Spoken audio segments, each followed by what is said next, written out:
Goodbye all those Note vestiges and hello to the new or at least more consistent design language. The all-new Samsung Galaxy S25 Ultra finally looks like a part of the Galaxy S family, sharing the same flat brand wrapping around its body. For this latest flagship, Samsung has recast the Galaxy S25 Ultra in the image of its siblings while maintaining that ultra flare with premium materials, the largest screen, and yes, the integrated S Pen. Like the rest of the line, the Galaxy S25 Ultra now features Qualcomm's best mobile CPU, the 3nm Snapdragon 8 Gen L8 for Galaxy, which promises to be faster and more efficient than anything the Galaxy S line has run before. Samsung told us this is actually a custom version of the processor but didn't go into detail. While we have not yet had the time to benchmark the new phone, we'll be doing that for our full review. The company did note that the NPU could be 40% faster. The CPU is, as they measures it, 37% faster than the last Ultra, and the GPU is, they promise, 30% faster. Even ray tracing gets a boost, with Samsung's benchmarks finding it 40% better than the S24 Ultra's ray tracing capabilities. Put another way, this might be a very good gaming smartphone. The Samsung Galaxy S25 Ultra was unveiled at Galaxy Unpacked on January 22. It's available to pre-order now in a choice of 4 colors: titanium silver, titanium white silver, titanium grey, and titanium black. The phone ships in either 256GB, 512GB or 1TB storage configurations, and every variant comes with 12GB of RAM. The Galaxy S25 Ultra will begin shipping on February 7 for the following prices. The 256GB variant is $1,299, the 512GB variant is $1,419, and the 1TB version is $1,659. The Samsung Galaxy S25 Ultra looks and feels good, and while some might prefer the Galaxy S24 Ultra's more rounded styling, the S25 Ultra is 15% lighter and as a result feels better in the hand. It's also still rated IPX68 for water and dust resistance. Samsung has mostly chosen to leave the screen technology as it is, covered in more scratch-resistant Gorilla Glass Armor 2. The display still has a sharp and pleasing QHD+ resolution, but it is slightly larger than the S24 Ultra's at 6.9 inches instead of 6.8 inches diagonally. Samsung did this not by making the phone larger, but by shrinking the bezel by 15%. It is still an adaptive refresh rate screen, moving smoothly from 1Hz to 120Hz on an as-needed basis. New to the screen technology is ProScaler, which actually comes from Samsung's TV line and upscales lower resolution content. This is a hardware upgrade that will not filter down to previous models. While the camera array has been redesigned and the 3 rear lenses now almost float above the phone body, 2 of the 3 cameras are unchanged from the S24 Ultra, the 50MP 5x zoom and 200MP wide main camera. New to the trio is the 50MP ultra wide. Shooting macro images in 12MP bind format, I could already see the quality differences and was especially impressed with the level of close-up detail I could capture.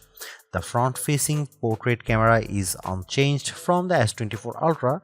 It is still 12MP, and in my brief hands-on time, it did an excellent job of capturing portrait mode photos. I may be disappointed that Samsung didn't bring back its optical 10x zoom from the S23 Ultra, but the 10x zoom that crops in on the higher pixel count zoom will probably satisfy most people. Battery size is unchanged from the S24 Ultra, but Samsung says we should expect better battery life from the Galaxy S25 Ultra thanks to the Snapdragon 8 Gen Elite's 3nm process and the new 40% larger vapor chamber that Samsung has paired with a thermal interface covering. The TIM sits right on top of the CPU and the vapor chamber is on top of that to deliver more efficient heat dissipation, which can extend better battery life. Speaking of the battery, Samsung says the phone is QI2 compatible, but that support is not built into the phone. In the other words, the phone will work with an external accessory that supports the updated wireless charging system. Perhaps the biggest upgrade over the S24 Ultra is the Samsung Galaxy S25 Ultra's impressive AI capabilities. This is more than just a Galaxy AI upgrade. Samsung has infused AI throughout the system and given it broader capabilities that span across Samsung and Google apps. The company is calling it cross-section apps. Smart Select is, well, smarter now, with the ability to recognize on-screen elements and then make suggestions about what you might want to do AI-wise with the image. For instance, it could suggest a straight generative edit or making a GIF. Circle to Search is now orally capable with the ability to identify sounds in a video. It is also adept at naming the tune. I pressed the home button, tapped the new music note icon, and began humming Hot to Go by Chapel Roan. The AI got it right, bringing up the music video from YouTube in Google search. It did similarly well with my terrible hum of Fly Me to the Moon. The recognition isn't instant. You have to know more than a few words, and the software will prompt you to keep going as necessary.